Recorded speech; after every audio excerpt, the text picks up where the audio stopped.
Hello and welcome to Defense Diaries. I am your host, Bob Mata, and I am joined by my beautiful and brilliant co-host, Allie. What's up, girl? Not much. Hey, babe. Hey, y'all. Hey, all right. So you guys, we're doing this as a podcast tonight. So that means we're going to actually be converting it into our traditional podcast. So I'm going to do a new intro right before we bring Dr. Perlmutter on. And I'm not going to be taking questions from the chat. We'll be looking at it. Right. We'll highlight any super stickers and super chats, and we will sort of incorporate them if we can. They're appropriate, whatever the case may be, into a question that we're asking, but we're not going to say, like that. We're not going to like specifically talk We're not to going to you. shout you guys out because Right. it's We too will at hard the for end. Darren to pull it. Yeah, we will at the end. So all right, so we're gonna start it from the top here, and we're gonna get rolling. And I'm excited about tonight. I think you guys will find it really fascinating. Dr. Perlmutter is an exceptional mind. She's been doing this forever. She's super knowledgeable, and I'm excited that you guys get to hear it for yourself instead of hearing it from somebody else who may have had some kind of bias. So I think it'll be very, very educational, and hopefully it'll be a little bit entertaining as well. And So Mandy, if you can there is a way to see, like, if you can star member questions that are really good, we'll try to incorporate those too if we can. all right, you ready, babe? I am ready. Okay. Welcome to the docket presented by Defense Diaries. I'm your host, Bob Mata, and this is our continuing coverage of Delphi Unhinged, the people of the state of Indiana versus Richard M. Allen. And I am once again joined by my beautiful and brilliant co-host, Allie. What's up, girl? Hey, babe. Hey, all. So I'm excited, babe, about tonight's live. I I was excited to get reached out to by this guest, and I'm really excited to have her on. We are going to be joined tonight by Dr. Dr. Dawn Perlmutter, who is a brilliant doctor. She's a Ph.D. She's the director of the Symbol Intelligence Group. She's an adjunct professor at the Philadelphia College of Osteopathic Medicine and their forensic medicine program. She is a recognized expert in subject matter of dealing with ritualistic crime investigation, symbolic anthropology, atypical homicides. She's authored several books, including Ritualistic Crime Scene Investigation, which, quite frankly, is the field guide for law enforcement. She has consulted for the FBI, for Homeland Security, for the DEA, and other agencies. And she's been doing this for over 20 years, training all these guys who go out in the field and gals who go out in the field trying to solve crimes. And when they get to an unusual crime scene and they don't know what they're looking at, this is who they call. So without further ado, I am going to pull her on. Good evening. Welcome, Hi, Dr. Perlmutter. that was a great intro. How are you? Good, good. I was Thank you. telling you, this is my first live podcast, so it's exciting. Don't worry. You'll enjoy it. It'll be a great conversation, I'm sure. I'm really excited to get into a lot of it. Now, in terms of a little bit of your background, why don't you just give us as much or as little as you want to about beyond what I just said? Who are you and what do you do for a living?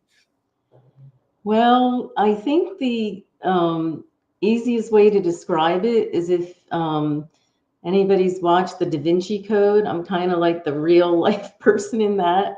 It's a very specialized area. It's not something they have classes on, but my career just sort of went in that direction.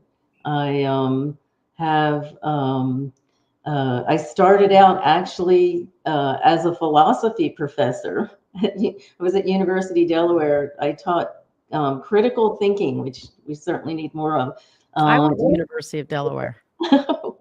and I left shortly after 9/11 to work. I was already working with police at that time, and I left shortly after 9/11 to work full time with different agencies on just identifying all these different types of atypical evidence. The background what makes it my background for it is that my doctorate was in sort of methodologies, something called semiotics, which is the study of signs and symbols, and hermeneutics, which is the study of text. So essentially, when you do that, you're usually doing very sort of heady philosophical things.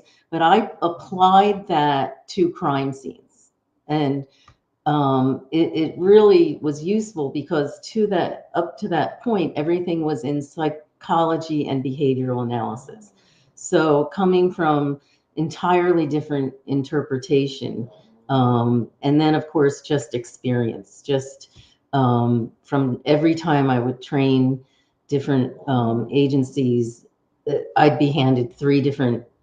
Can you look at this? Can you look at that? And it's everything from just simply identifying like an unusual symbol all the way to an entire crime scene with a lot of unusual symbols, and then getting into the trauma. The one thing I just always tell them is that you're at a ritualistic crime scene because it's always going to be something you've never seen before. It's like you're just like, what is this? And that they're not typical. So Yeah. And in terms of kind of with your expertise, I mean, is one of the things that you do is, do you distinguish between, say, a ritualistic homicide and like a ritualistic crime scene itself? And wherein there are different types of crimes, wherein one you have a homicide and the other maybe you have mutilation or just symbolism. I mean, are those the things that you're kind of looking at? well, a lot of things that don't involve homicides are really just unfamiliar traditions, like a lot of animal sacrifice that is left, different by the beach or at the railroad. And it might be in a place where officers are not familiar with, like voodoo or Santeria. And, I just have to explain to them what that is. Everybody always thinks everything is Satanism when it really isn't. They just are not familiar with different kinds of things. So those aren't, they're not, depending on what's done. I mean, animal sacrifice is allowed, but you're not allowed to leave the animals on the beach for the little kids to come see. So those are sort of low level type of things. But then what you're describing is there's a difference between what's done to the animal. If it's in one of these traditions, they just cut the throat. But if you have one that's been tortured, disemboweled, is not like chickens or ducks, but is a pet, a dog, that's entirely different. That's like little Johnny serial killer practicing. So what's done, even with animals, is tells you the different types of things that are going on. And then it just, when you have a homicide scene, there's a lot of different types of things that are done. So depending on the trauma, for example, there was a horrible case in Baltimore where a little girl was set on fire, and there were all kinds of ritual items. That was in an exorcism type ritual, a purification ritual. If you have like a narco or cartel type killing, they actually do some really horrific ritual murders, but they do very specific things also. They'll have altars to Santa Muerte, or beheadings. And the satanic, there are actually people who practice these things. They can be pretty bad too. They usually involve torture and dismemberment. And I know this sounds crazy, but each of the different, over the years, you just realize that the types of things you see fall into certain categories. And sometimes it's just somebody who's, making up their own ideology. So it's not always associated with a particular culture or subculture. So can you have symbolism at a crime scene, or even ritualistic symbolism, without it being a ritual having taken place, without it necessarily being technically ritualistic, but still having symbolism that has roots in that? Oh yes, I mean, the basically rituals are symbols in action. So if they're doing a ritual, it involves more ceremonial. There'll be different items there. If there's just symbols, it could be just vandalism, or it could be just, it's the intention of the person. So yeah, I get all kinds of inquiries for symbols that are found in all kinds of situations, and they're not ritualistic at all. Sometimes, they're just a gang identifier, or somebody, all of these, every one of these groups brands themselves like advertising brands. So you have all of that going on too. They're literally like advertising in some ways. So it's So not always a ritual. so as in, like, for example, in this case, in the Richard Allen case, I kind of always thought of it more as there is ritualistic symbolism that somebody identifies the theology behind, but it doesn't mean that, for example, there was a sacrifice that took place, even though the person that may have been involved in the crime identified with the theology that the symbols recognized. Does that make sense the way I'm saying it? Oh yeah, it makes sense. Basically, when I first started doing this, like 25 years ago, it was much easier because prior to the internet, these different traditions, people were raised in them. And you'd have certain ethnicities or certain areas where they were taught these secret kind of rituals, and they were a much purer form of it. Well, now what you have all the time is everybody just taking a little bit of this ideology and a little bit of that ritual. It's actually called ideological convergence, where they may even start making it up as they go along, and or they may be dabbling. It depends on how far they go in it. So also the types of things that are done, like they can be not necessarily sacrificial, can be a lot of initiation rites are done.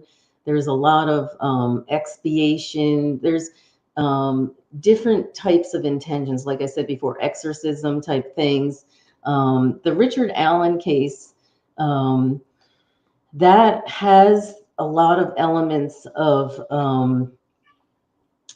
well, the sacrificial elements are the way that they were, I don't know what words you're allowed to say on, It's fine. but they also have kind of initiation, like specific trauma to Libby. The multiple cuts to me indicates that it might have had an initiation type. And that you're saying with Libby specifically. Yes, there were the trauma to her was definitely not there. Usually in that situation, when somebody is cutting the throat, they're not going to cut both uh, carotid arteries and the jugular from both different sides. It just and then appears that it was done several times. That looks to me like it could be multiple people.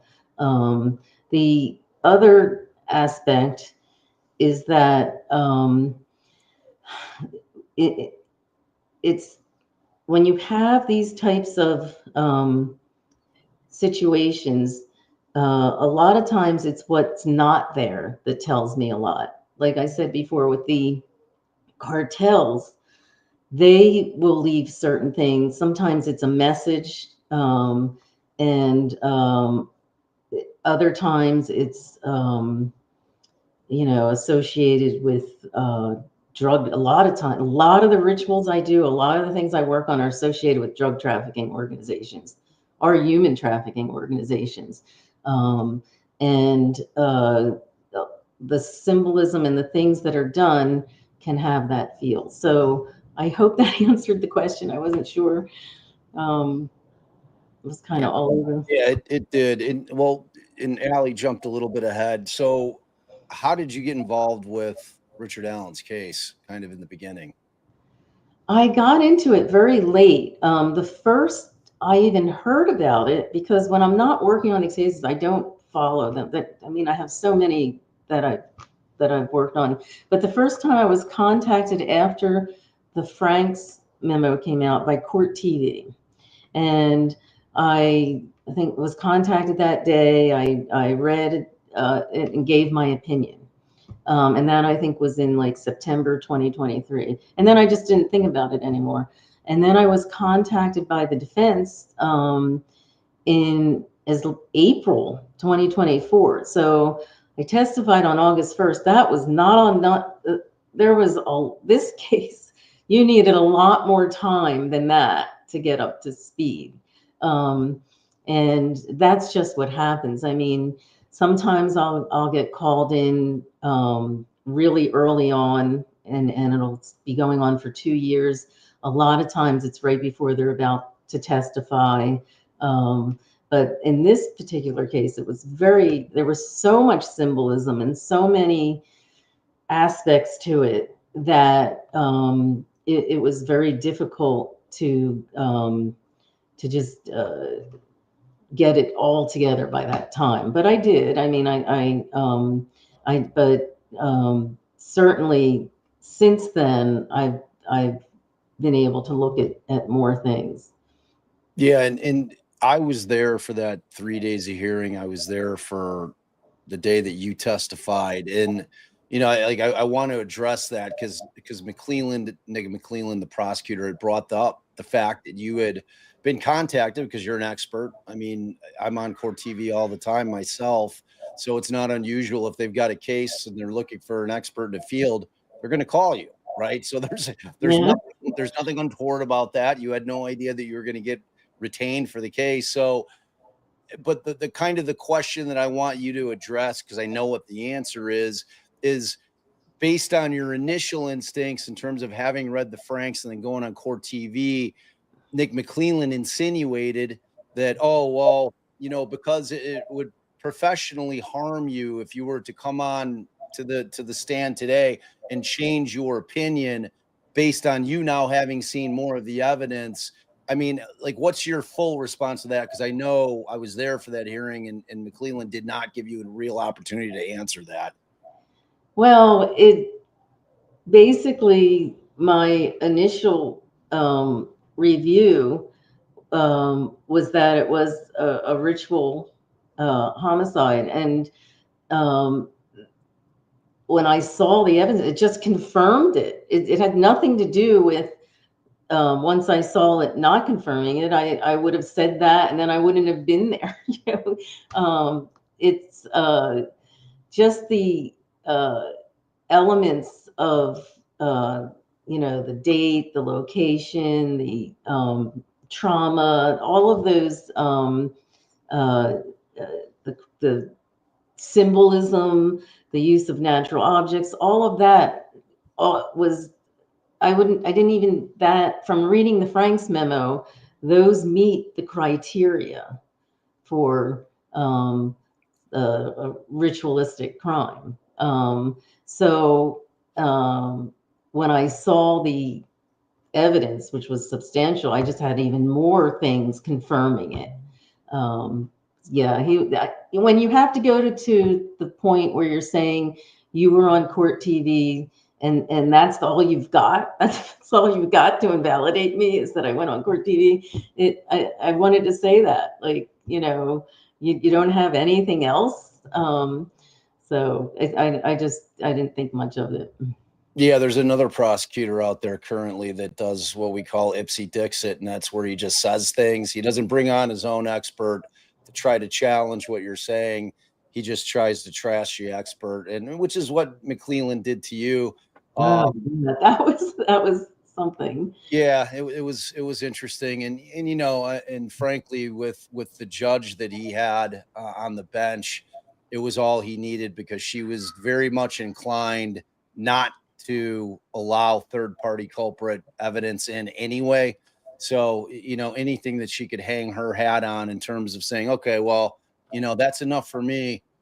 I mean, McClellan was allowed to rely on that. So kind of digging into what you saw, why don't we start talking a little bit about what did you see in the evidence that you were able to see from the crime scene that made you reach the conclusion that this had some ritualistic uh, impact in terms of it being that type of a crime. And we'll kind of dig into what Allison was digging into, because it's always kind of been Allison and I's theory that it wasn't necessarily a ritual per se, but that it could have been people that had Norse paganism type, you know, ideologies, and you know, they really liked runes, and those were things that were important to them personally. And while it wasn't actually a ritual per se, that those things were left, you know, is kind of an ode to what they believe in, or you know. So we'll dig into that. But what are the things that you look for typically at a crime scene that tell you, hey, this is atypical, and we might have something else that we're dealing with here? Well, I guess the easiest way to describe this is just to say the state's theory was that it was committed by one person, Richard Allen, and that their whole argument was based on it being a counter forensic measure by him. In other words, the branches were put on them so he could hide the girls. The blood stain on the tree was just blood spatter. That they were trying to take something that anybody could see was not typical and just say that that the everything was normal, you know, like it was just a way to hide from the police, which is what a counter forensic measure is. And the interesting thing about that is that's how they're trained. I mean, police are trained that, you know, in just basic rational thinking and behavioral analysis. It never occurs to them, which it does to me, is that the combination of the things, or the fact that it was outdoors in a clearing near the water, that the bodies were obviously positioned, because there's no way that one person could do all the things that were done in that amount of time. And the bodies weren't covered. It's like they weren't covered. They were these branches. And one, by the way, was not a branch. It was a tree. This was a tree that I don't think Richard Allen could have even lifted himself. And he certainly couldn't have lifted Libby by himself. There were no drag marks. So that's what you have a lot. And that's what they were trying to do. They were trying to sort of rationalize everything that fits into sort of a typical kind of thing. You know, somebody gets caught, they're going to try to hide. But everybody who's followed this case has to see that that is not, you know, one girl in the clothes of another girl. They're just not typical things. And then when you start adding in the basically the symbol, the mark on the tree, you had the I guess it was Major Cicero who testified. Yeah, I have his report, and what he testified to was the blood stain pattern analysis. What he wrote in the report and what he testified to were very different. In the report, he literally said that it was plausible, very plausible, that the mark in blood on the tree, which was in Libby's blood, could have been painted.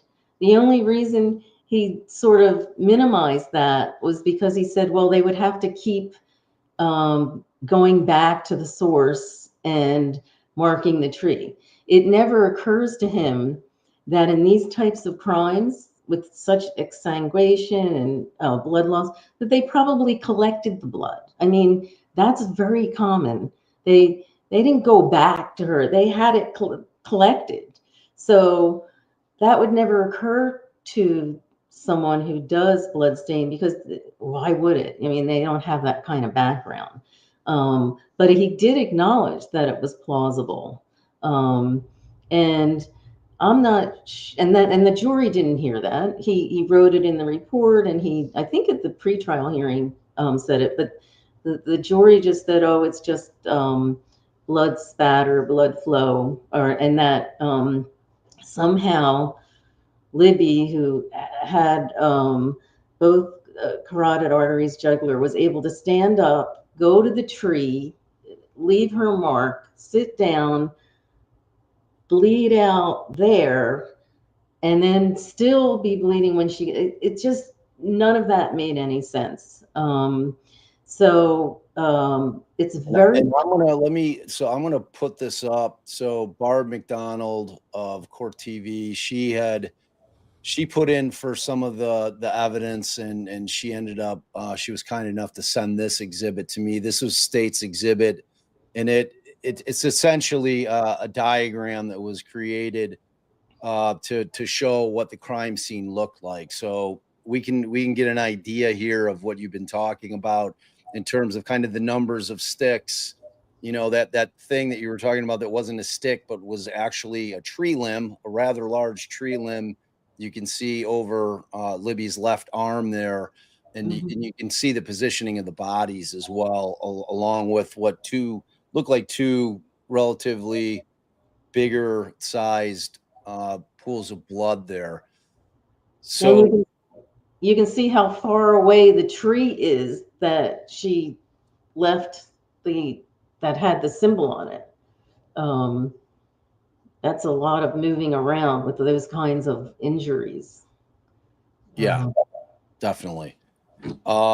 So in terms of what we're looking at here, and I think that the way McClelland questioned you when you were on the stand is he had said, oh, well, the BAU said that this was an undoing, which was what you were talking about. Now, in terms of your experience and what you've seen with respect to your years and years of doing this, would that amount of sticks in any way, shape, or form ever constitute, in your estimation, an undoing? Well, that's interesting too. The undoing is basically refers to a symbolic reversal of the crime. It's when typically when, you know, a husband or domestic violence kills his wife and then regrets it, but then puts her back in the bed and tucks her in and stages the scene, you know, because kind of feels remorse. That's a behavioral analysis concept, and it does happen, but that didn't happen here because, you know, you're trying to essentially, with undoing, you're trying to give the person dignity in death. You're also trying to, you know, mislead the investigators sometimes. But both the girls, their eyes were open, their mouths were open. Libby was nude. That's not dignity in death. That's not somebody feeling remorse about, you know, they would never pose them that way if it was an undoing. And again, it always goes back to the concept of this. Everybody's trained from a FBI behavioral analysis. They're always looking for the psychological explanation. But these types of cases, people aren't thinking from a Western rational perspective. They're thinking from what's called magical thinking. And all of the third-party suspects were absolutely deeply involved in everything they did, showed that they believed in in these magical ideologies. So the difference is they're looking at it and again thinking, okay, it must be this.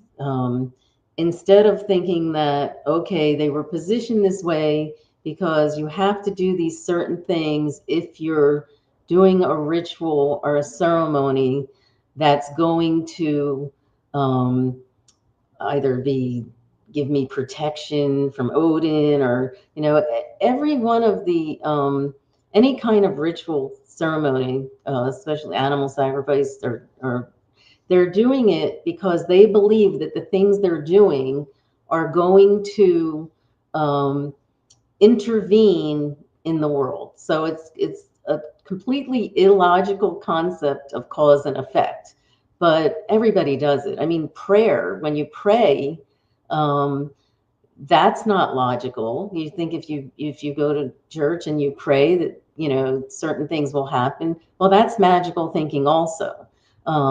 They just take it to another level, and superstitions are a form of magical thinking. But crime scenes, they just always think in terms of psychology and behavioral analysis. And that's really a huge problem in the interpretation of everything that's going on here. It's a methodological problem. So does that explain it a little bit?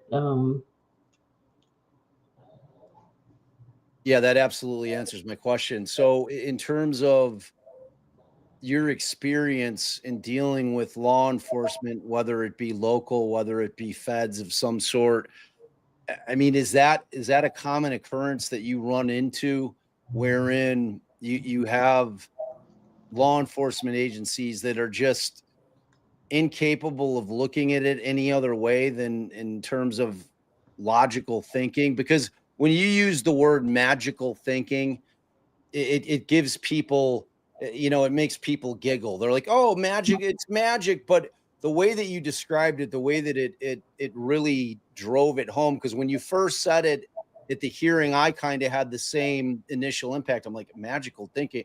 And then when you made it as clear as this, that if you think about even just prayer, no matter what your religion is, the concept of praying to a god in the hopes that something will happen from that is magical thinking.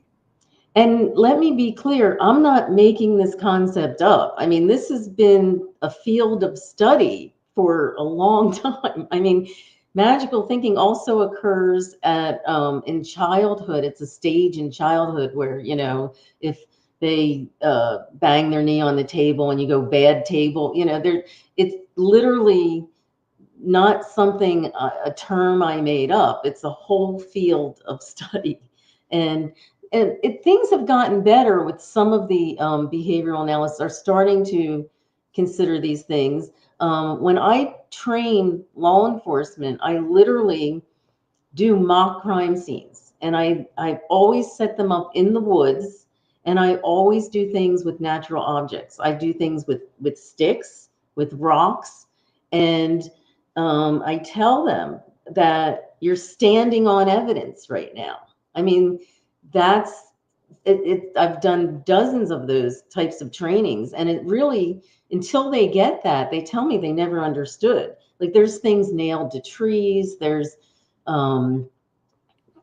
symbols in carved in or in rocks, and these are all nature-based ideologies, so they use things in nature. So what happened here at this particular scene, all those sticks you're showing, they didn't collect them. Not only did they have blood stain evidence, they probably had trace evidence, but they didn't know. I mean, they just don't know. Although I think in that case they should have. Now, the interesting thing, one of the things I asked is, what was the species of trees that were there? And in Major Cicero's report, he brought in an arborist that told him the specific pine tree because he had to recreate it. But that was 7 years later. The interesting thing about some of those branches is they were clean cut with tools. So if they were there, they could have checked to see if they were branches from the trees or if somebody brought them there, you know, like if they were a different species. Because I think in one of the things I came across that somebody had these, you know, in their garage or something, but that's just something that would have been important to do, because for example, there's something called palomyombe that a lot of drug traffickers do, where they have to use 21 sticks, and they have to have like a human skull, and they don't kill them, but they rob graves. But they have to have these 21 sticks have to be from different trees, and they bring them to the scene. So nobody's going to be thinking like that unless they know things like that. Right. So that was, you know, something that was overlooked in forensic and symbolic reasons. Another thing that was kind of upsetting about the bloodstain pattern report was that not only did the jury might not have known this was done 7 years later, but when he did his experiment, and they do experiments later and try to recreate them, and he took his own blood, it wasn't done in Delphi. It was done in, I think, LaPorte, Indiana. And he wrote his report. He had a test subject who was the same height as Libby, 5'4", because he really wanted to see if the symbol on the tree was made by blood transfer. And that was, you know, he said it could have been painted on, but his final thing was it was blood transfer. Then he writes the report, I think a couple weeks later, then goes to the actual crime scene, and he wrote an addendum to the report saying that once he was at the crime scene, the topography had dropped significantly, that he couldn't tell from the photos.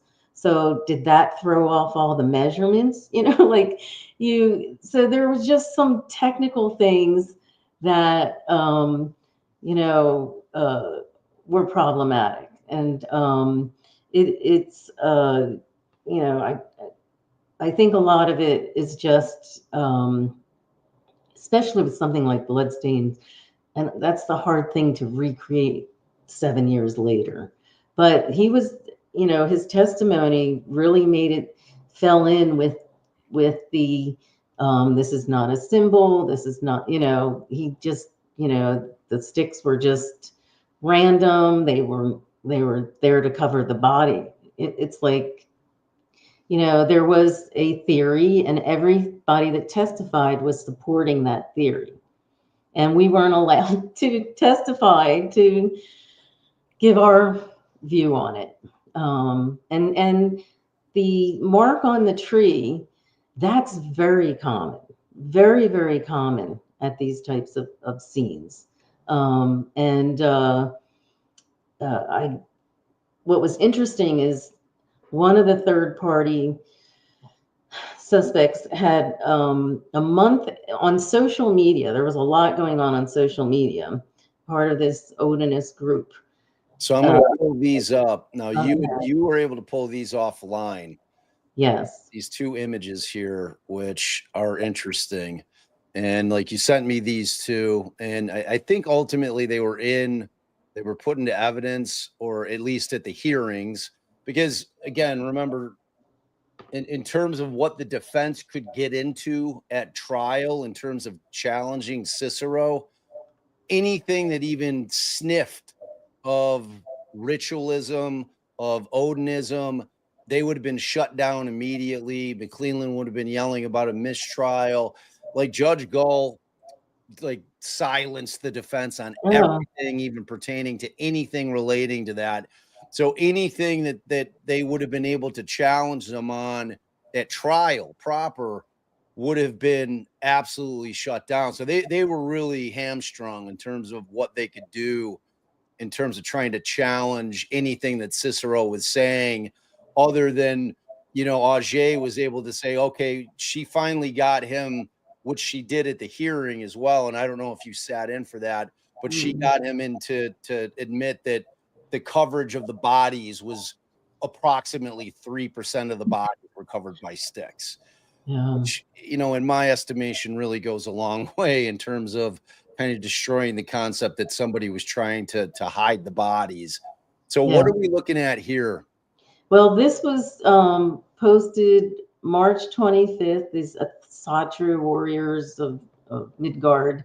And basically, this person it's an altar, it's an Odinist altar outside. And he's talking about how on that tree, he had put a rune symbol in his own blood. And he is talking about how it's still there 2 weeks later. Now, there was what I think was a rune symbol on the tree at the crime scene that nobody supposedly knew about, but you have this picture appearing with somebody talking about a blood in a symbol on the tree. And one of the third-party suspects is part of this group and is basically you know, connected not just through the Odinism beliefs, but his son was dating one of the victims. So you have that connection too. So this is the interesting thing about, and there was a lot of social media, it established that they were doing blood rituals. Okay, that seems like a simple thing, putting blood on the tree, but that's not just a symbol. When you're using blood, it's giving it efficacy. It's really what's called a sigil. So it's not just making a mark, because you can do that in anything. You can do that in paint.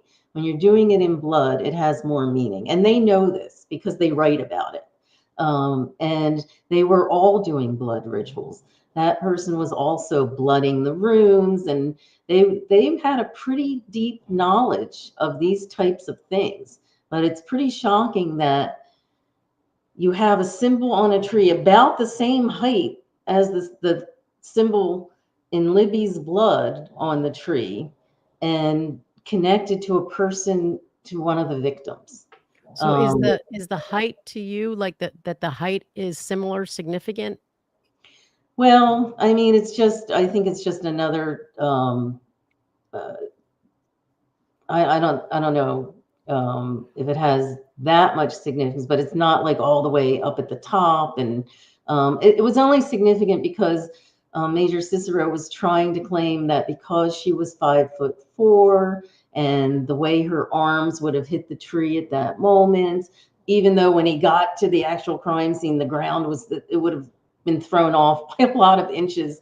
But I just really get upset when I think that to me, it was not blood transfer. And this is because I've seen this so many times. It's not even an unusual thing to do. But the significant thing is that they were all part of this ideology and they had connections to that area.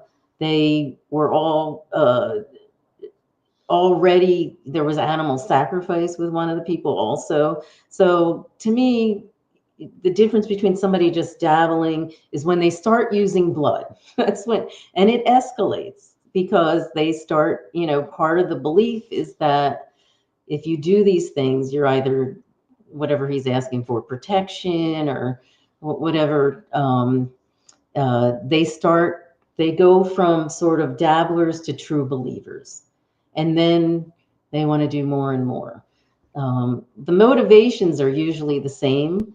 Money, sex, drugs, you know, like, but they just do it magically instead of, you know, their typical type of thing. Now, is that like a shofar or like what is that? It's a ram's horn. They, the hammer, the runes, the mead, those are all things you would see on an altar. And the same person also had altars he posted with knives, and ritual knives are really important. The one thing about ritualistic crimes is you don't get gunshot wounds. They're always knives because it doesn't work if you're using a gun. It's not the same thing.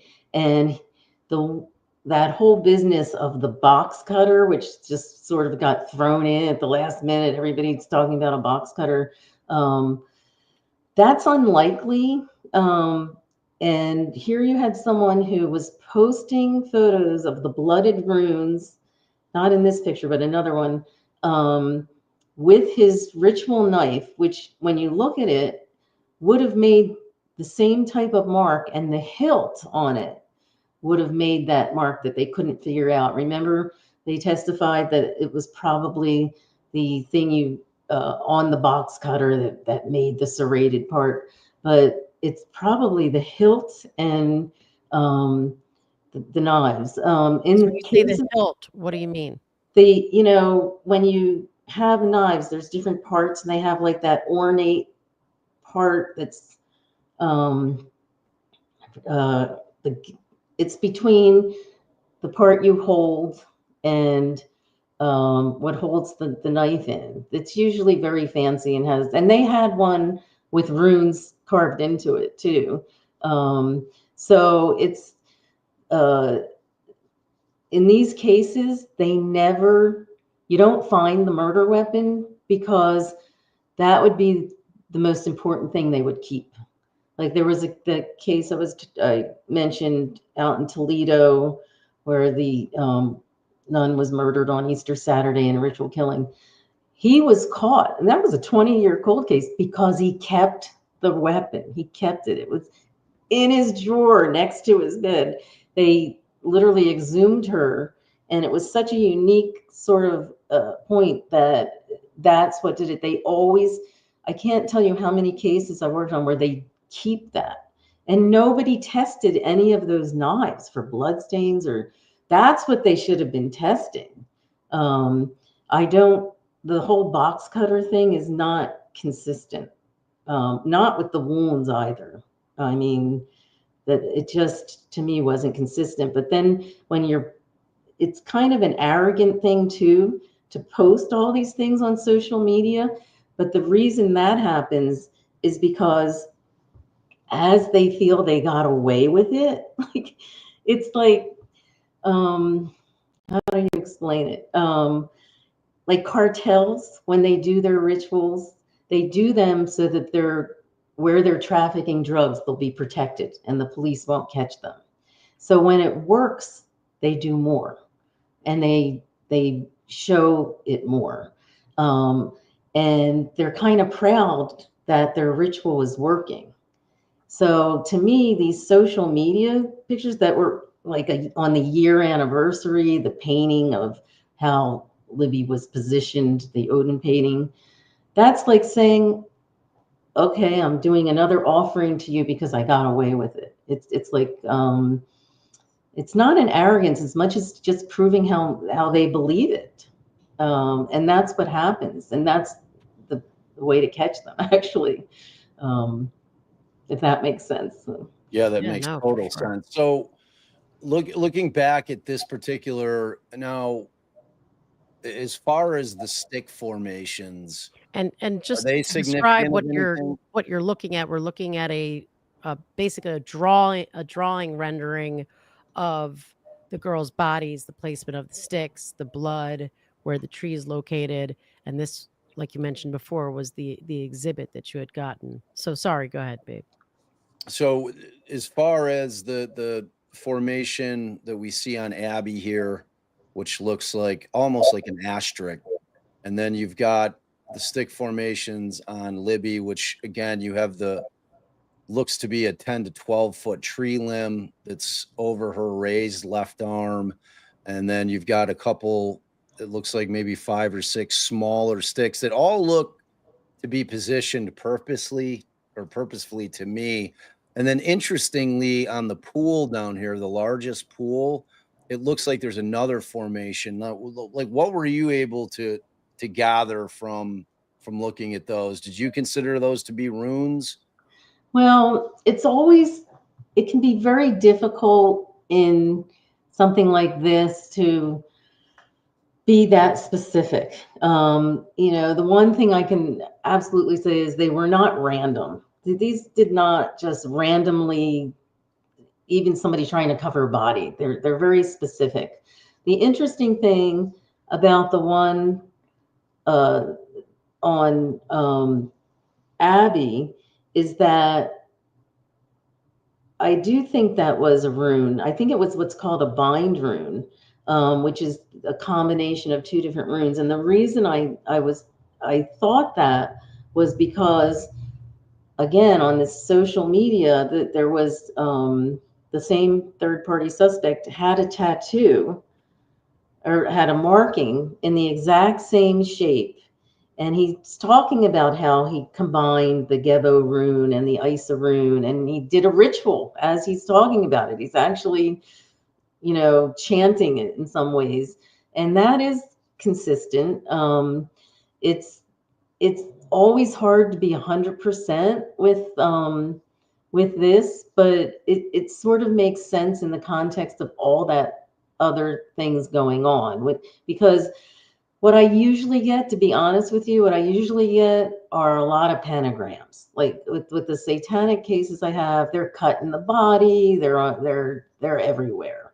And you definitely get exsanguation, not enough blood. That again is another big indicator of a ritualistic crime. It's just because especially when there's markings on a tree with blood, that's like just across the board, you get that a lot.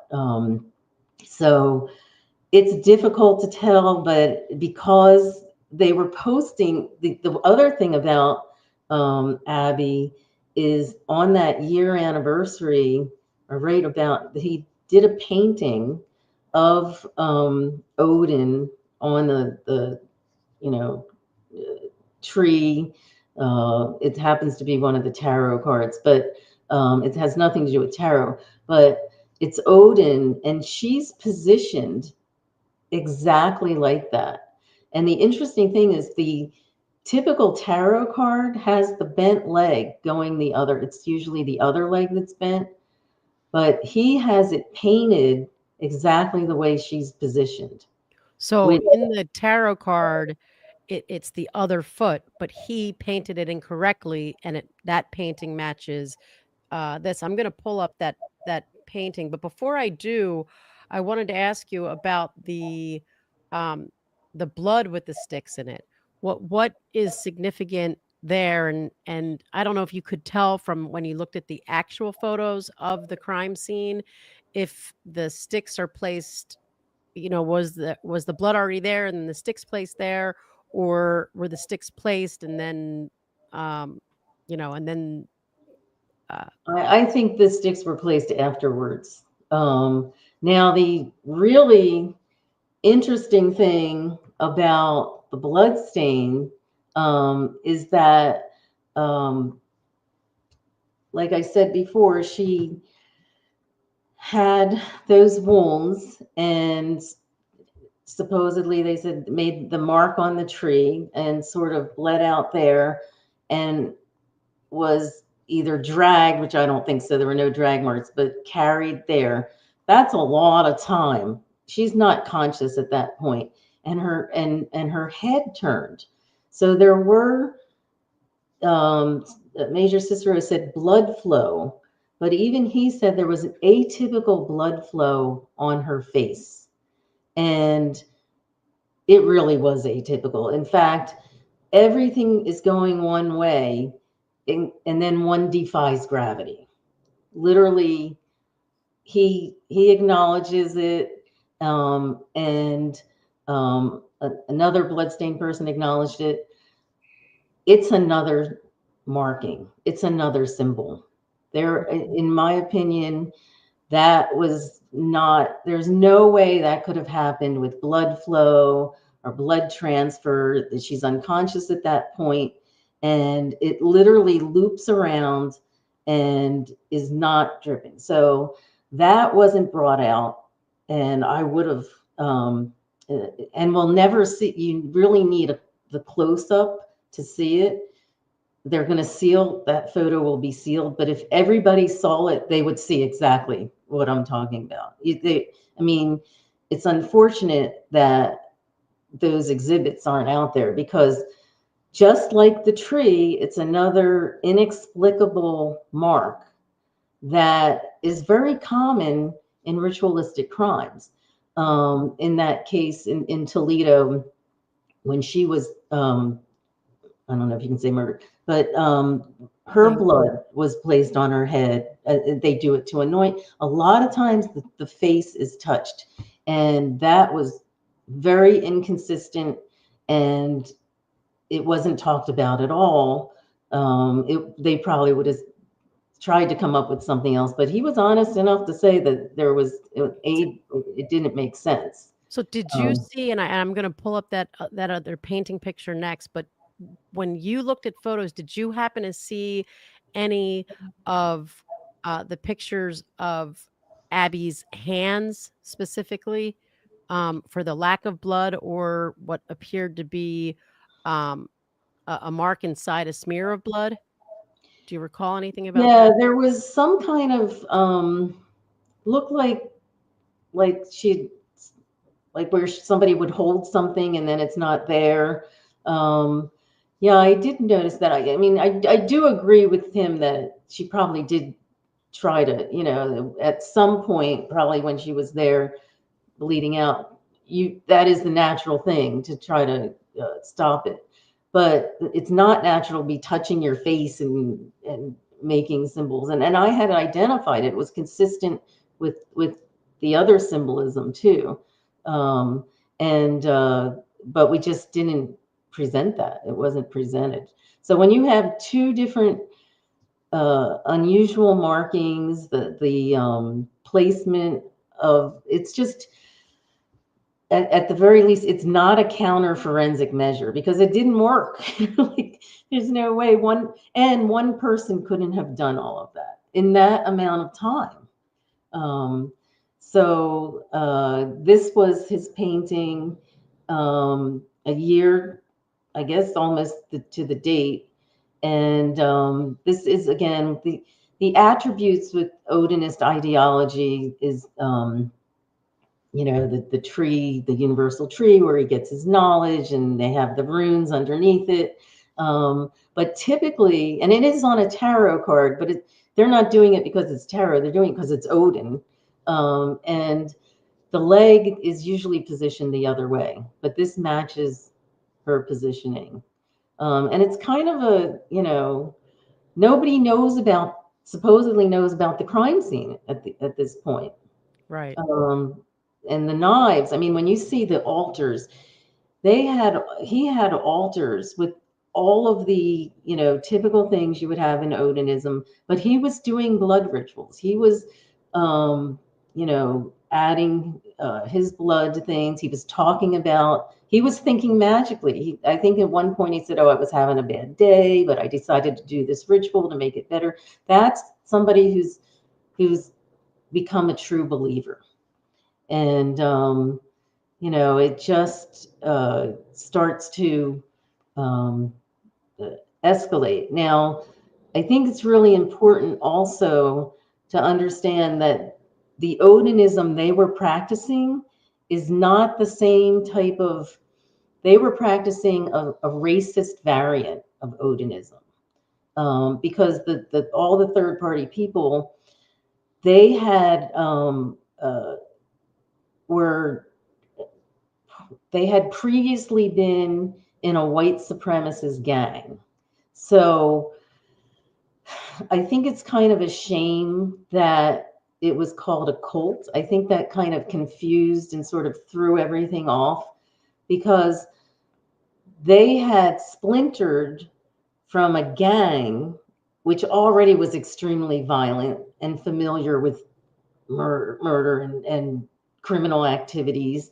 And what they do, and this happens with other things, they add an ideology to it. It like layers it on top, because that's a way to justify what you're doing. Like the cartels, like I said, they start doing it maybe as like a joke, but then they start believing it, like it's working. And it's very different than, let's say, the people who practice heathen or Nordic. They're peaceful. And I should have probably said that earlier, because I don't want them thinking that everybody who practices that is bad. But they really were a gang. I mean, that splintered from a skinhead, originally a terrible skinhead gang that was the Vinlanders Social Club. There was a lot of activity in Indiana at that time. Had you looked into the Odin Brotherhood Vinlanders specifically, the local group? The Vinlander Social Club, I just not a deep dive, but it was popular at that time. I mean, the racist Odinism really started with a person called David Lane, and he had back in the 80s. He had they were doing a group that murdered a Jewish talk show host, and he was in prison. In 95 is when he started doing the Odinist ideology. So it really started as a prison gang, and then it became popular because they basically didn't want, believe it or not, there's a couple different white supremacy religions. The big one at the time was Christian identity, which was not normal Christianity, but they didn't like the idea that Judeo-Christian influenced the white supremacy. So they wanted to go back to their original roots, Nordic roots. And Hitler, during the Third Reich, they sort of revived this. They were going back to that. So essentially, the third party people were really kind of a criminal organization. That is their background. And even though things were done ritually and they believe it, I think it probably is connected to drug trafficking and other criminal activities. The cartels do it too. They have horrible ritual murders, and they're doing it as part of to protect their drug trafficking.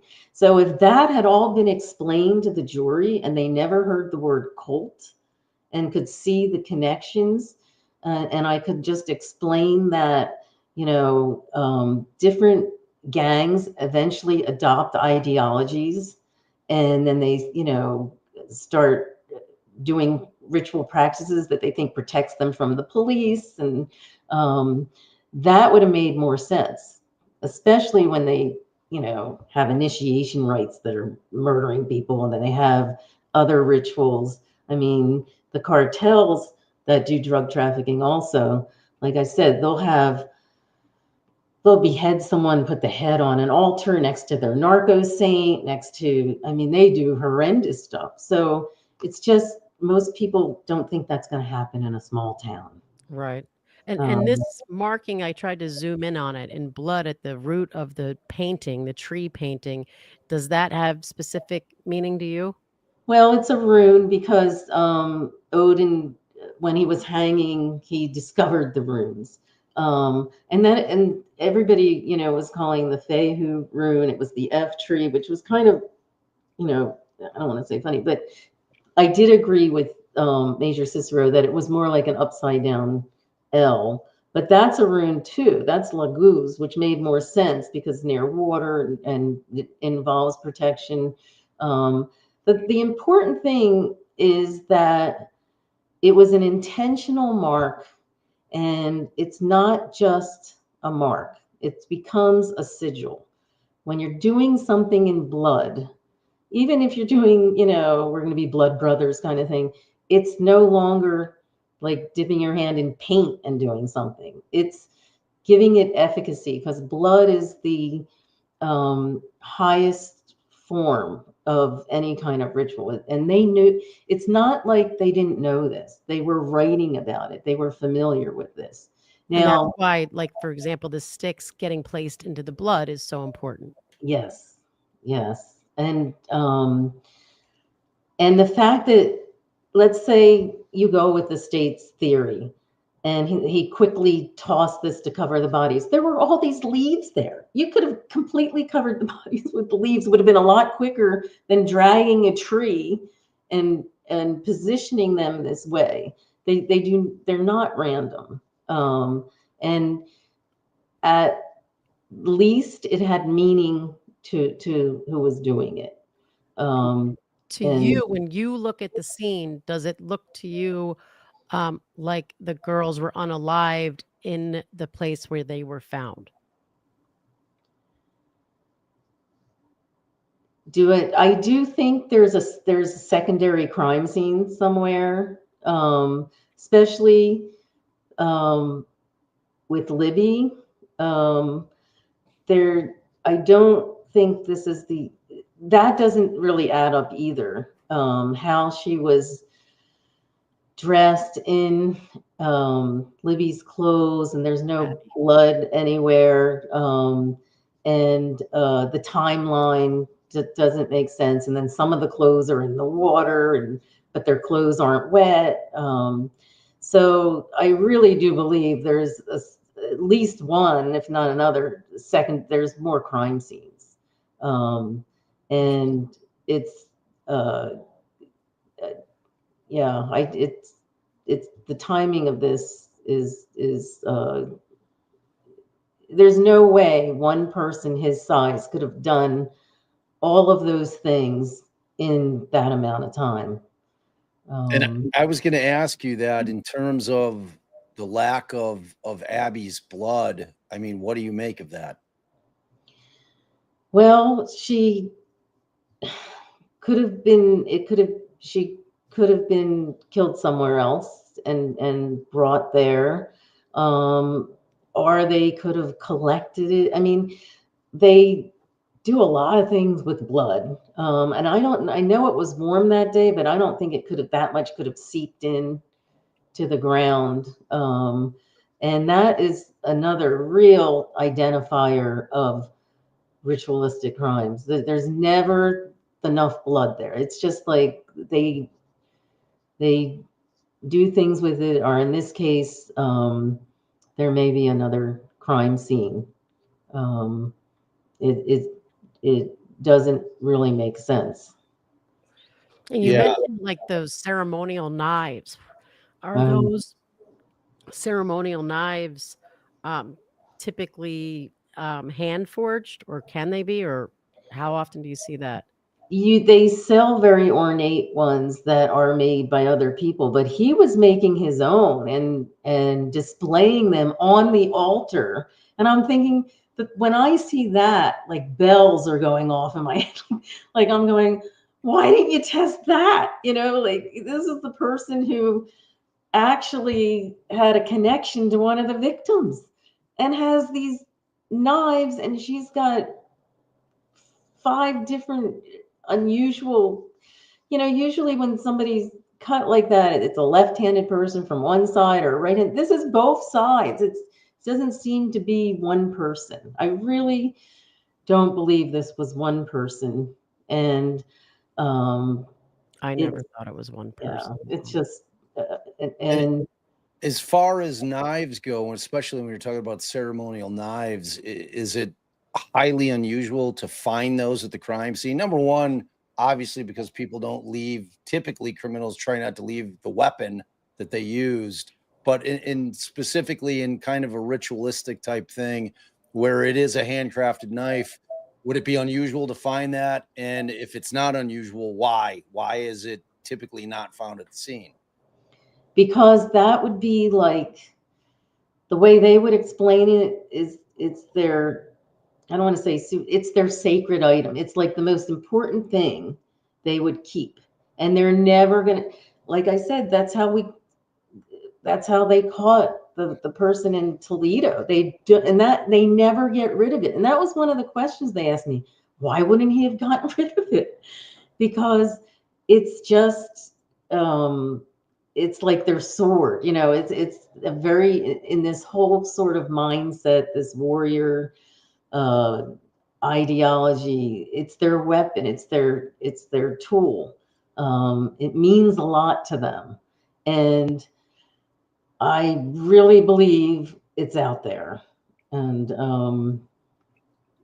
yeah, And, that. and one of the things that McClelland, in terms of his cross of you, he was saying that, look, you know, and of course you have to be of the mindset that Richard Allen is the culprit, you know, but he's like, oh, well, you know, we found no evidence of Richard Allen having any knowledge of Odinism or Odinistic practices, you know, nothing connecting him to runes or Norse paganism, nothing. So in light of that, would it be likely for him to have created that crime scene? And he was suggesting that as if he was making a point for himself, but I saw it quite the opposite way in terms of, if you're going to look at this crime scene objectively and with intellectual honesty and kind of look at it and say, well, it's very strange looking. It's not usual.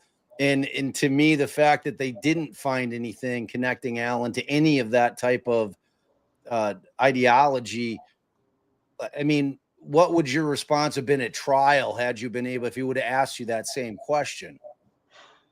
Now there are people who do unusual types of things and they have something going on in their mind. Either they're, copycatting a film, or they're, following some kind of thing.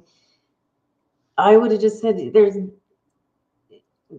they had to have something, and he didn't have any of that. I mean, they're just, I'm trying to think how to answer that question. It's just,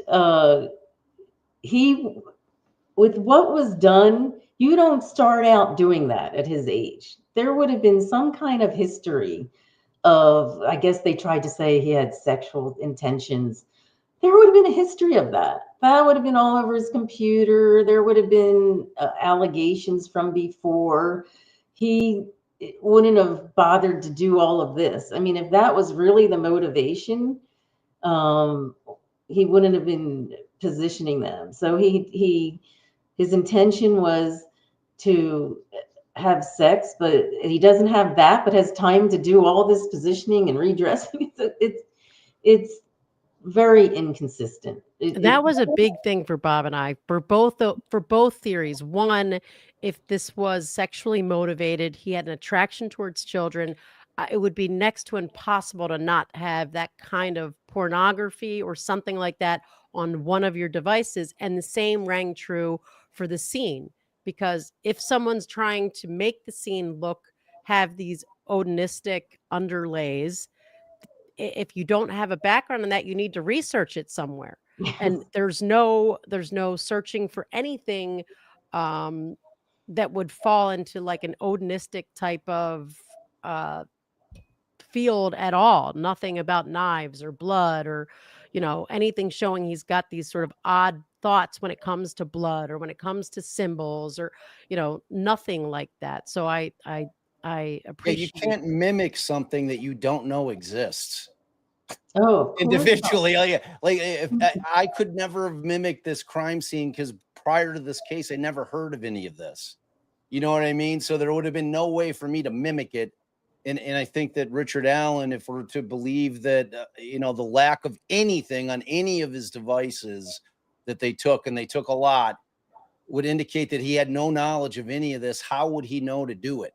You know what I mean? You can't know what you don't know. Exactly. And that's why they had to emphasize that it was a counter forensic measure to hide the bodies. But the scene, that makes no sense. But that's what, he was in such a hurry when he saw the van that he was going to cover them with branches, and somehow you couldn't see them from across the creek, even though all the leaves are off the trees.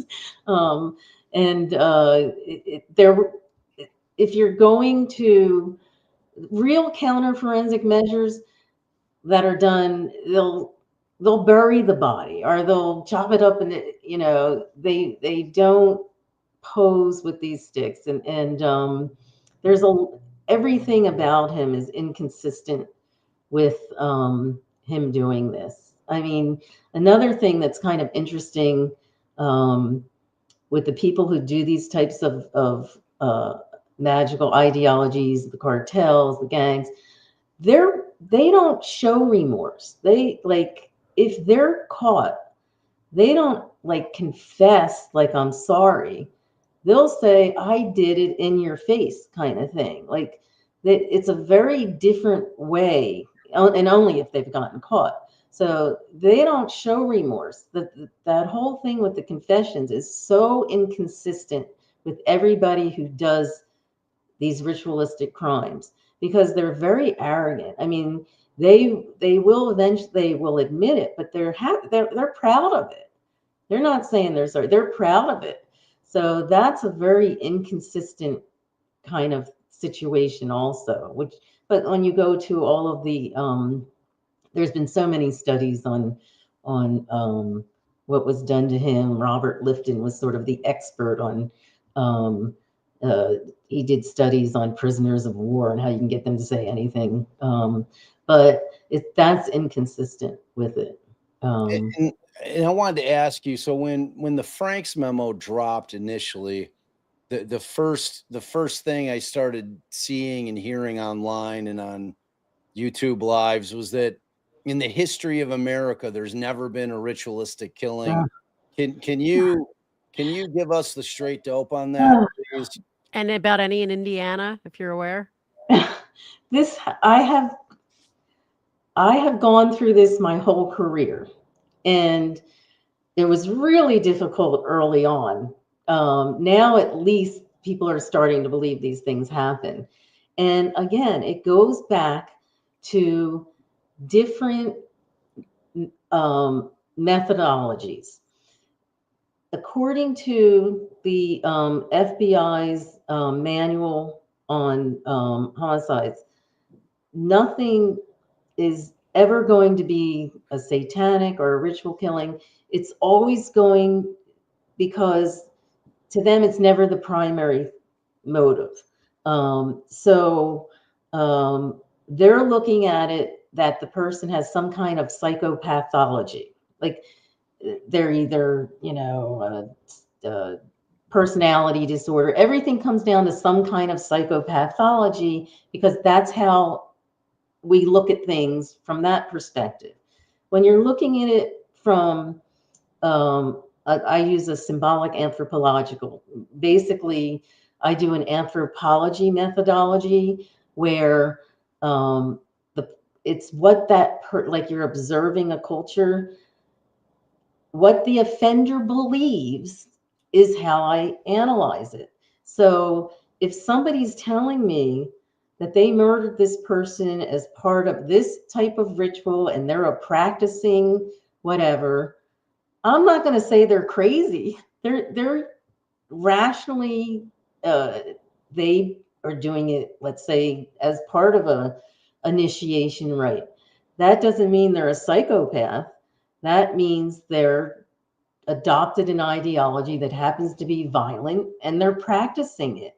So I guess to answer your question, there have been all kinds of ritual murders, but they're never designated that.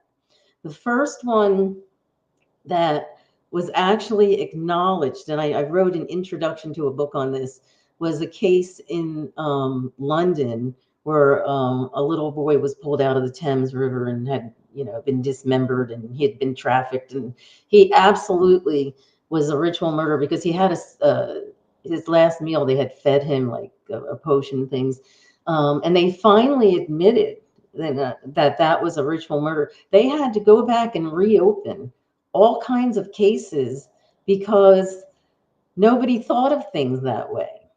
So they're happening, but they're called different things. Everybody's a serial killer. Everybody's a serial killer.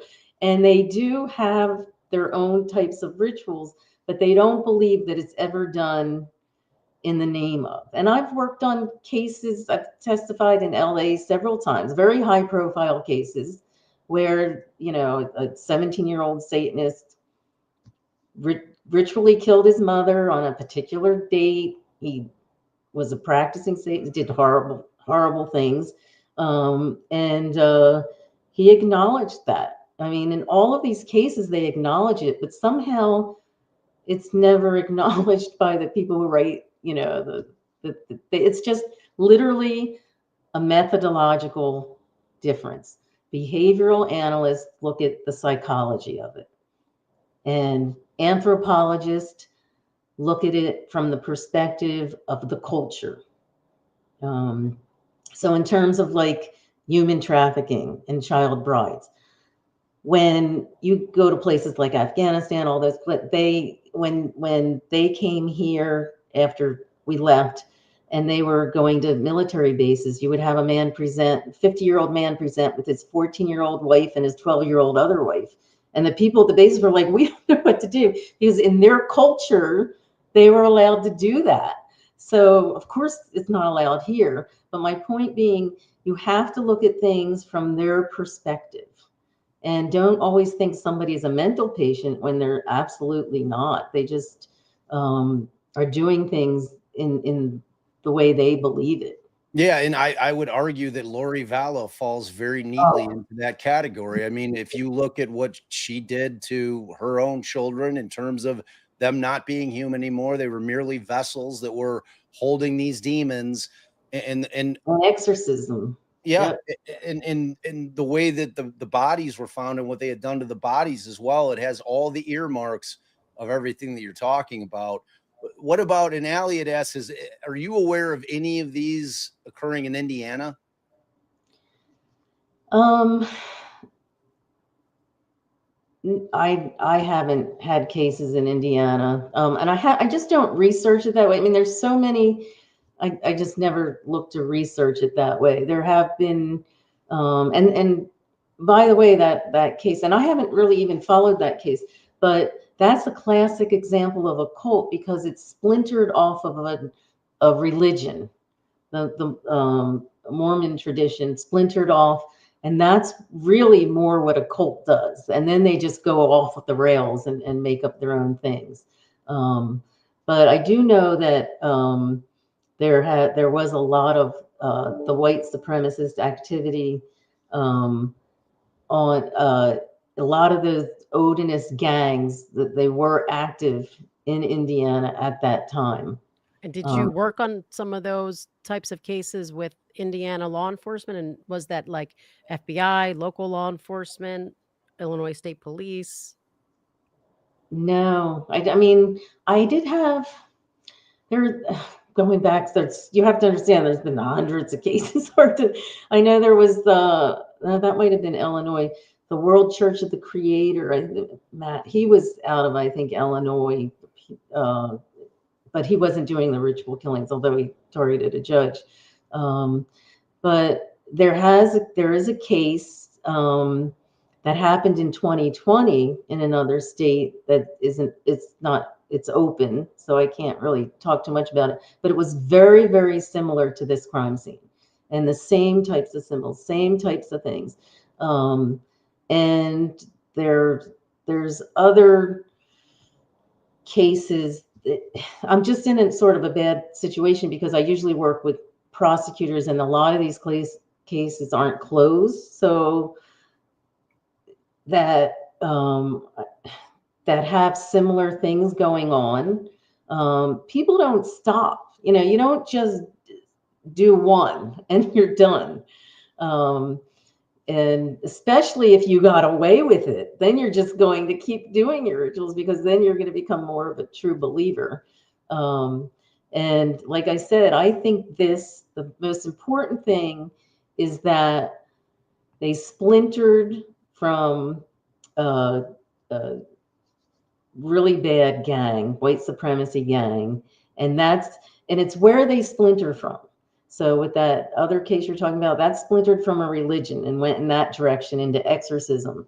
This splintered from the white supremacy gang, so they're going to adopt the Odinist mythology and everything because it fits in. But they're really doing it, all of them are doing it because when you ritualize the crime, you're justifying it. Then you're not just a murderer, then you're doing it in the name of. And it's giving you the belief that it's that magical thinking again, your cause and effect. The interesting thing about this case, there was a real lack of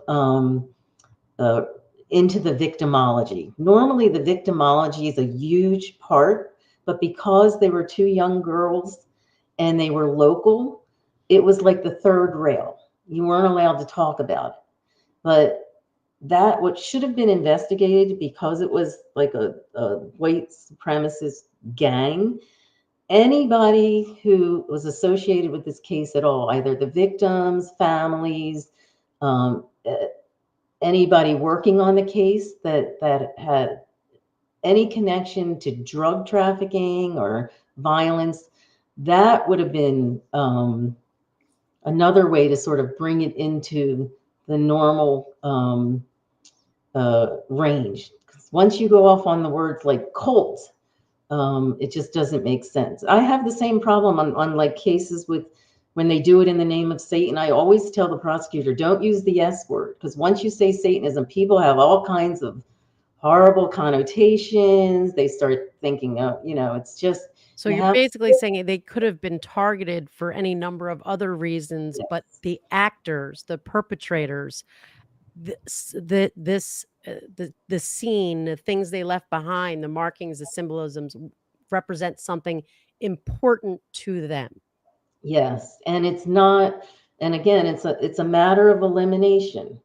So if I'm seeing pentagrams and they're carved in the body and the person's been tortured, that is classic sort of Satanism. If I see somebody being burnt or drowned, that's purification. That's an exorcism of some kind.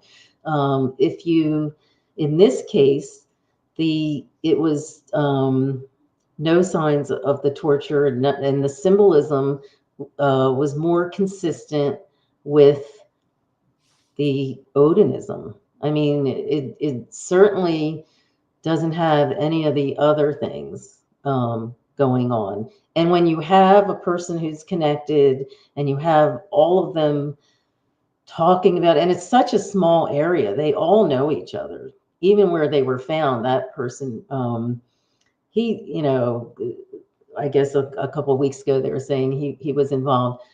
He could, you know, nothing's mutually exclusive in these small towns. Like Right. they really, they know each other, especially if they're part of that particular ideology.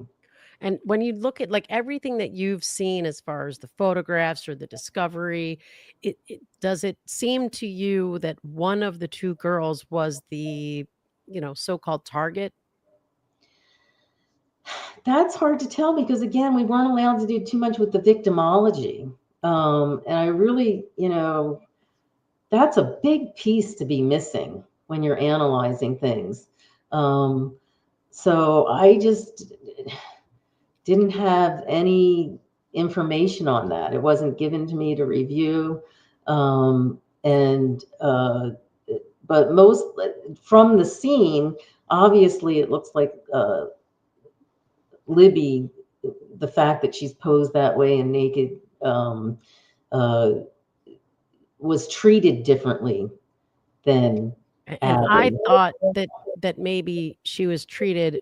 I was looking at it like Abby was treated differently because to me it looked like there was some sign that she had been either cleaned or the, you know, like the lack of blood and the way her hands were placed. But I guess, like you said, if this turns into something that ultimately you or an expert can look at for hopefully a retrial, then you'll have to be able to be given access to more information so that you can really flesh out your opinion, which you didn't get to do here because you didn't get past the preliminary stage of getting your foot in the door with the judge. Yeah, and now there are aspects with Abby that is a little bit of an undoing. The fact that she was redressed, that would be consistent with that BAU report that that, you know, somebody felt bad. But that also would confirm again if she's was dating the son of one of these people, that would make sense. There was kind of I have to tell you, there was something interesting in the process. When I testified, it was at the pretrial hearing, so there was no jury. And when I went in the courtroom, I had never had this happen before. the witness chair was really high. Like normally it's lower than where the judge is. So I literally was eye to eye with the judge. And it was fascinating because, you know, when you're talking to a jury, you look at them. And when you're talking to the judge, you look at her. And it was like we were eye to eye. And I thought that was so fascinating because I'm thinking everybody should have to look the judge in the eye when you're talking. You know, like I'm thinking she must know I'm telling, you know, I'm not lying, you know, this is the truth. It just was such an unusual setup that Right, way. the judge should have the ability to observe the demeanor of the witness. It's one of Yeah, the most important things. That's one of the reasons why the appellate court says they give so much, they put so much weight on the judge's credibility determinations because the judge had the ability to observe things like facial features, eyes, and you're saying that with the way that setup was, it was it difficult was. for the judge to be able to actually do that. Yeah, it was interesting. And I also think that the whole everybody was sort of the Heisenberg effect was just had taken over this whole case, which is the uncertainty principle when it's applied to this. When people are being watched, their behavior changes. And I had that feeling with, especially with the judge, like she was really affected by that. And there was so much going on that it was really, you know, the whole thing had gotten out of control. I mean, the level of attention and the fact that she didn't want it to be filmed, you know, when they had the cameras right there, I think was just she was uncomfortable. It changes when you have this much attention. That is that Heisenberg effect, where everything, nobody behaves the same way, and they might have just gotten so dug in that they didn't want to lose. They wanted to save face, or you know, just it was kind of it's really sad how this happened. I mean, I really believe that Richard Allen is innocent, and this is somebody that always works for prosecutors, and it's just, you know, Which gives your opinion a lot of weight. You know, yeah, I mean, that fact, Yeah, when which, Bob and I are looking for experts, we definitely try to find, former law enforcement, and at least, I mean, the more that they do work for the prosecution, the more we want them. yeah, and it's hard to do because, you know, especially with gang stuff, they don't. Police don't like when you do that. But in this case, there were police that were also testifying for the defense, yeah. um, because it's just it is what it is, and it's. I think what'll happen is that maybe it might not be the appeal, but I think there will be another case, and it'll be a real confession, not, you know, not the torture type of confession, but we'll find out that way. I Yeah, just, the Haldol-induced psychotic confessions that, took place after 6 months of being, completely stripped away from his wife, like, in terms of physically seeing her, yeah, everything about the case has been incredibly disturbing. I mean, the fact that there's so many people in the public sphere that question this conviction, you just don't see it in cases where there's convictions. I can't remember any case ever wherein there was a conviction that has been this hotly contested months and months after the case is over. I mean, that should tell you something. There's, to me, and this wasn't a case that was streamed. no. Imagine had this case been streamed and everybody had been privy to what had gone on or didn't go on in that courtroom. I mean, like, imagine if this was getting the publicity that the Karen Reed case is getting. Mm. Moving through the entire process, it would have been unbelievable. So you've been amazing. You're just you're an absolute, like, fountain of information. I'm so thankful that you reached out to me when Murph called me and he's like, "Hey, who wants to come on your show?" He's like, "Don Perlmutter." I was like, "I'm all about it." So like Murph knows I love him. And I hope you saw, I tried to put up a lot of the comments of people Oh, saying how thankful they are for your work and how thrilled they were to learn oh, from you. Um, you know, like I a can't do all that at the same no, I time. know. It's So I'm just very a lot hard. of people, a I lot don't of know how you do what you do. It's amazing the work you put in and that you're able to do all of that. It's real. I really respect so much what you podcasters are able to do. I mean, but a lot well, of people and just like saying what a getting wonderful amazing guest guests you like are. you really make it a lot easier. I'll tell you that. Is there anything that you'd kind of like in closing that you'd like to say to kind of wrap it? um, just that I, really hope that he does, that Richard Allen at some point does get out for whatever reason, whether it's the appeal or some other reason, because it's just so sad in so many ways to see this. And I really think that if all the exhibits, including the sealed ones, were out at the same time, that everybody would see what was going on. Like I said, just the photo of her face, they have to, they're dribbling out these exhibits. And I don't like the way it's being done. It's all being done sort of to support his guilt. It's kind of interesting that that's how they're coming out. It's like it's turned into a whole information warfare, like information operation. So that's one of the reasons I wanted to come on, because you're not hearing from anybody on this side of it. And they're I wonder if they're ever going to release any of. I had put together, I guess, 14 exhibits that really, and they wouldn't even let you see them during the pre-trial. Remember, they were hidden.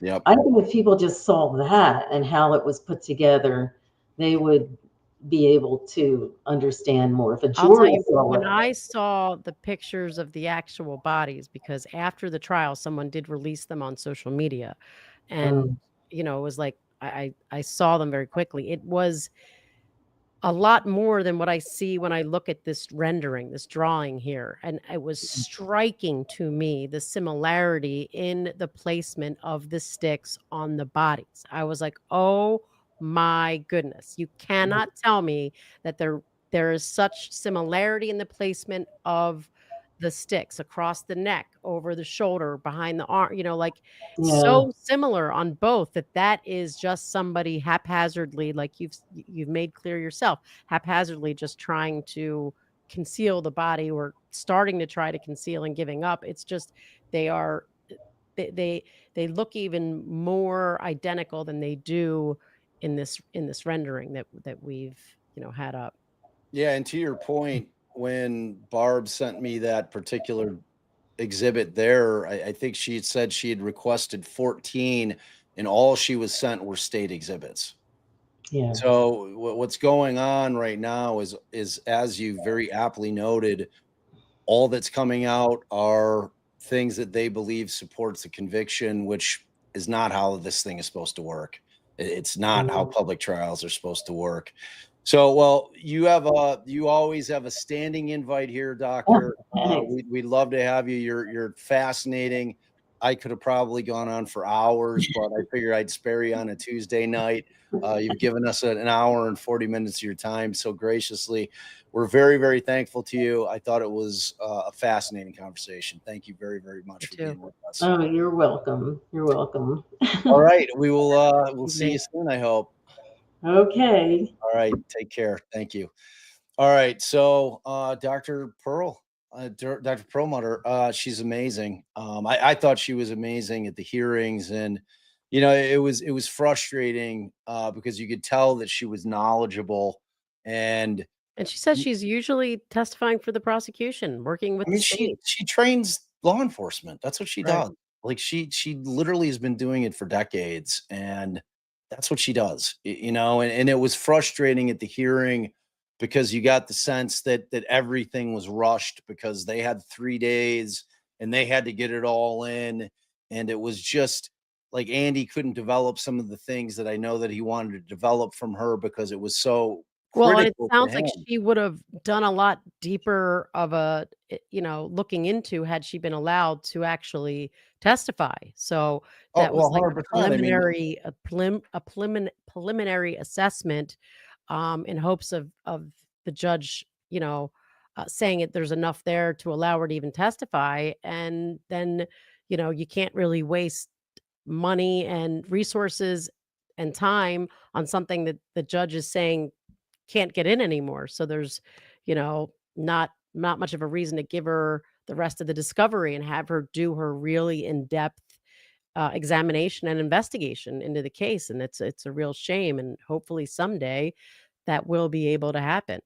yeah, Um, I mean, we Thanks, can Nick, only for hope. your generosity as a Scandinavian with old roots. Thank you, Dr. Perlmutter, for your work. Um, and Sarita Banana, thanks for your generosity. Thrilled to learn from Dr. Dawn tonight. Um, Thanks for your generosity, Voodoo Vicky and Dr. Vonda, as always.